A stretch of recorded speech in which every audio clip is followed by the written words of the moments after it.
আপাতত ট্রাম্পের গ্রিনল্যান্ড অধিগ্রহণের বিপক্ষে অবস্থান নেওয়া দেশগুলোর ওপর শুল্ক কার্যকর হচ্ছে না। গ্রিনল্যান্ড দখলে কোনো সামরিক অভিযানও চালানো হবে না। বুধবার সুইজারল্যান্ডের দাভোসে ওয়ার্ল্ড ইকোনমিক ফোরামের বার্ষিক বৈঠকে অংশ নিয়ে এই ঘোষণা দেন মার্কিন প্রেসিডেন্ট।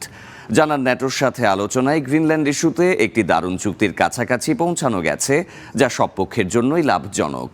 তার ভাষ্যমতে কার্যকর হলে এটি হবে একটি স্থায়ী চুক্তি এবং এটি নিরাপত্তা ও খনিজ সম্পদের দিক থেকে সবাইকে শক্ত অবস্থানে রাখবে। এই ইস্যুতে যুক্তরাষ্ট্র, গ্রিনল্যান্ড ও ডেনমার্কের মধ্যে আলোচনা চলমান থাকবে বলেও জানান ট্রাম্প। দ্বিতীয় দফায় ওভাল অফিসে প্রবেশের পর থেকেই গ্রিনল্যান্ড দখলে মরিয়া হয়ে ওঠেন ট্রাম্প। সম্প্রতি ভেনেজুয়েলায় মার্কিন হামলার পর এই আশঙ্কা তীব্র হয়েছিল যে গ্রিনল্যান্ডেও একই ধরনের অভিযান চালানো হতে পারে।